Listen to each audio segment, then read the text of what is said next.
નમસ્કાર. જૂનાગઢ જનવાણી 91.2 એફએમના એગ્રીસનેસ સ્ટુડિયોમાં હું કલ્પેશ પંડ્યા આપનું હાર્દિક સ્વાગત કરું છું. મિત્રો, કહેવાય છે કે સ્વાસ્થ્ય સારું હશે તો જ છે લોકોને લાગી રહ્યા છે. અનેક પ્રકારના રોગ અત્યારે સમાજની અંદર જોવા મળી રહ્યા છે અને એમની જ અંદરનો એક રોગ એટલે કે ટીબી.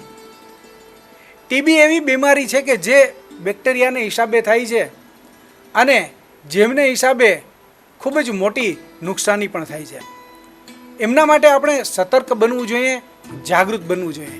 અને બસ આ ટીબીની બીમારીને નાથવા માટે ભારત સરકાર પણ ખૂબ સારું એવું કામ કરી રહી છે. ત્યારે આ ટીબી વિશે એક વાત કરવા માટે ડૉક્ટર પાંડેય સ્વયં પ્રકાશજી કે જેઓ સિટી ટીબી ઓફિસર તરીકે જૂનાગઢ મહાનગરપાલિકામાં ફરજ બજાવે છે, જેઓ ખાસ આ વિષયની ચર્ચા આપણી સાથે કરવાના છે. સાહેબ, આપનું સ્ટુડિયોમાં સ્વાગત છે. खास करके ये बताइए कि प्रधानमंत्री ने एक नया अभियान छेड़ा है, टीबी मुक्त भारत अभियान छेड़ा है, तो वो कब लॉन्च हुआ और किस तरह से उसकी कामगिरी चलेगी और साथ में उसका आशय क्या है, इसके बारे में बताइए.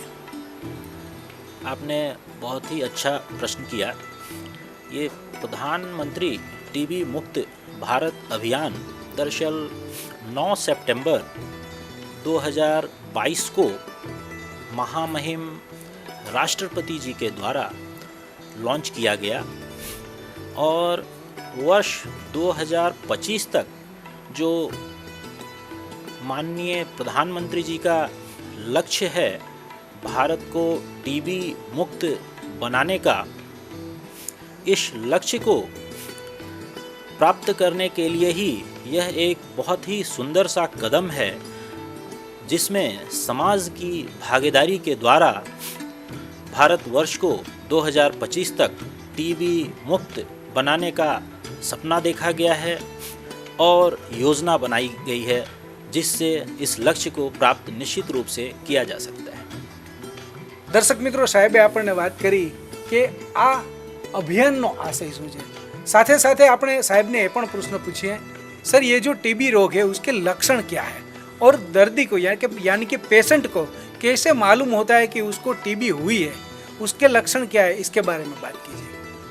टीबी रोग का लक्षण इस बात पर निर्भर करता है कि शरीर का कौन सा अंग प्रभावित है.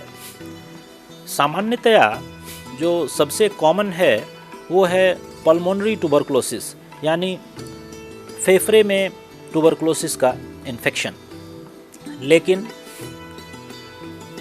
Lymph nodes, bones, joints, brain, liver, spleen, spine, शरीर के किसी भी अंग को यह प्रभावित कर सकता है, जिसे हम एक्स्ट्रा पल्मोनरी ट्यूबरकुलोसिस के नाम से जानते हैं. जब यह लंग्स को प्रभावित करता है तो 2 हफ्ते या उससे अधिक समय तक खांसी का आना, बुखार आना, शरीर का वजन का कम होना, रात को पसीना आना, खांसने पे कई बार बलगम के साथ खून का आना, ये पल्मोनरी ट्यूबरकुलोसिस के सामान्य लक्षण हैं. और इस तरह से हम इस बीमारी के लक्षणों को जानकर सही समय पे सरकारी दवाखाना में जाकर के अपना डायग्नोसिस करवा सकते हैं, जिससे इस बीमारी पे विजय प्राप्त की जा सकती है. साथ में ये भी बताइए कि टीबी की बीमारी है वो क्या संक्रामक है, एक व्यक्ति से दूसरे व्यक्ति को हो सकती है, और यदि हाँ हो सकती है तो पेशेंट को और पेशेंट के परिवार को दोनों को कौन कौन सी सावधानी रखनी पड़ेगी, उसके बारे में बातचीत कीजिए. जैसा कि हम लोग जानते हैं कि ट्यूबरकुलोसिस एक संक्रामक रोग है.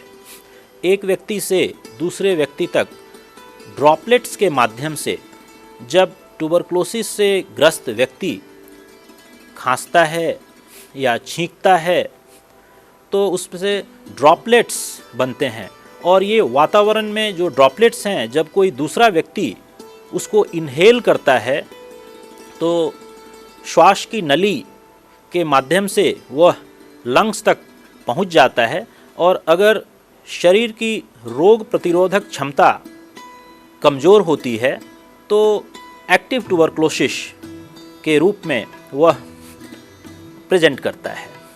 चूँकि यह ड्रॉपलेट्स के द्वारा फैलने वाला इन्फेक्शन है, इसलिए वेंटिलेशन जहाँ पे पेशेंट है उस जगह का वेंटिलेशन प्रॉपर होना चाहिए, जिससे वहाँ के ड्रॉपलेट्स वहाँ से हट सकें। और साथ ही अगर उसका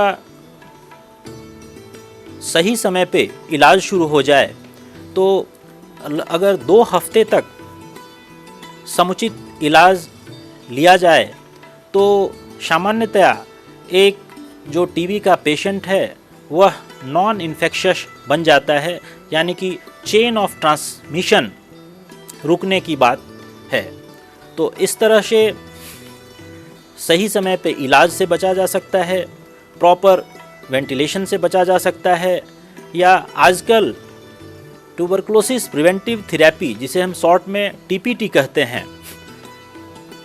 जो उसके गाइडलाइंस हैं उसके तहत जो संक्रमित व्यक्ति है उसके परिवार के लोगों को या बच्चों को आइसोनियाजाइड प्रोफिलैक्सिस थेरेपी या जो अन्य घटक हैं टीबी प्रिवेंटिव थेरेपी के, उसको अपना करके इस रोग से बचा जा सकता है।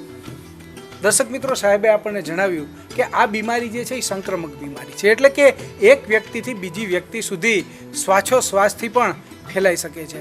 તો આ બીમારીથી બચવા માટે સાહેબે જે આપણને સાવધાની રાખવા માટેની વાત કરી છે એ સાવધાની આપણે રાખીશું તો આ રોગમાંથી આપણે બચી શકીશું। સાથે સાથે આપણે સાહેબને એ પણ પ્રશ્ન પૂછીએ, सर आरोग्य विभाग हमारा जो काम कर रहा है टीबी के बारे में, तो आरोग्य विभाग से टीबी पेशेंट को कौन कौन सी सहायता मिलती है उसके बारे में भी बताइए। जैसा कि हम लोग जानते हैं, टीबी पेशेंट को मुफ्त डायग्नोसिस, मुफ्त सारवार किसी भी सरकारी दवाखाना से मिलता है, लेकिन इसके अलावा निक्षय पोषण योजना के अंतर्गत 500 रुपये प्रति माह डीबीटी अर्थात डायरेक्ट बेनिफिट ट्रांसफ़र के द्वारा पेशेंट के अकाउंट में पहुंचा दिया जाता है, जिससे कि वह पौष्टिक आहार ले सके और इलाज के साथ साथ अगर पौष्टिक आहार रोगी को मिले तो वह निश्चित रूप से इस बीमारी से विजय प्राप्त कर सकता है। न्यूट्रिशन किट, जिसमें कि रोग प्रतिरोधक क्षमता बढ़ाने की शक्ति होती है, ऐसे पौष्टिक आहार न्यूट्रिशन किट के रूप में बना करके जो पेशेंट को जो लोग एडॉप्ट करते हैं वो उनको प्रति माह पहुंचाते हैं, कम से कम 6 महीने और ज़्यादा से ज़्यादा 3 साल तक के लिए यह सहायता प्रदान की जा सकती है। दर्शक मित्रों, साहेबे આપણને વાત કરી કે આ અભિયાન જે છે એ 2025 સુધી વ્યવસ્થિત રીતે સતત ને સતત ચાલુ રહેવાનું છે। ત્યારે सर हमें आप ये बताइए कि भारत सरकार है, ये टीबी मुक्त भारत अभियान जो चल रहा है इसमें गवर्नमेंट की क्या भूमिका रहेगी, और ये अभियान को हमें सफल करना है ताकि लोगों की भी इसमें कुछ जिम्मेवारी है, तो लोगों को क्या करना होगा, लोगों की क्या भूमिका होगी इस अभियान में सफलता पाने के लिए, इसके बारे में भी बताइए। किसी भी प्रोग्राम को सफल होने के लिए पॉलिटिकल कमिटमेंट बहुत ही इम्पॉर्टेंट कंपोनेंट है, जो कि इस प्रोग्राम के लॉन्च होने से यानी प्रधानमंत्री टीबी मुक्त भारत अभियान का ऑनरेबल प्रेसिडेंट ऑफ इंडिया के द्वारा लॉन्च किया जाना अपने आप में इस बात को दर्शाता है कि किस हद तक पॉलिटिकल कमिटमेंट है भारतवर्ष को 2025 तक टीबी से मुक्त करने का।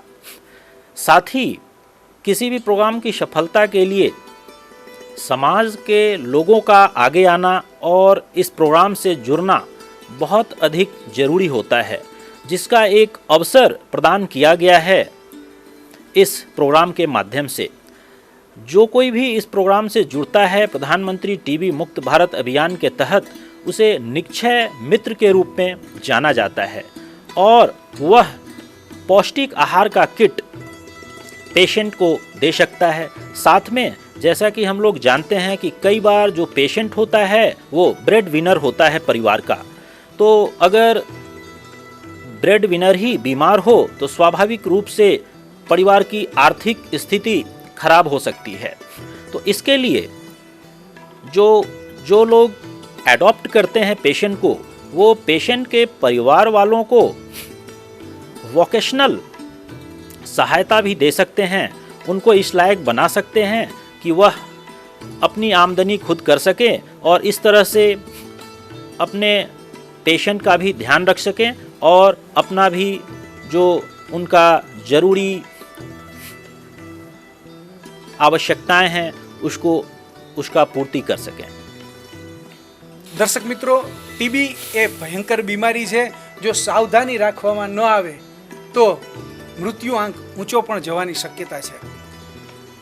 કોઈ પણ એવા લક્ષણો જો જણાય તો તાત્કાલિક દવાખાને જવાનું છે અને સારવાર લેવાની છે। સારવાર માટે ગવર્મેન્ટ દ્વારા ખૂબ સારી એવી કામગીરી કરવામાં આવી રહી છે। ગરીબ માણસોને પણ સારી એવી સહાયતા કરવામાં આવી રહી છે। ખાસ કરીને રોગને મટાડવો હોય, રોગને ભગાડવો હોય તો રોગ પ્રતિકારક શક્તિ જે છે એ આપણી વધવી જોઈએ। એમના માટે ગવર્મેન્ટે ખાસ કરીને કયા પ્રકારનું ફૂડ ખાવાથી આ રોગની સામે રક્ષણ મેળવી શકાય એમની પણ સાહેબે વાત કરી।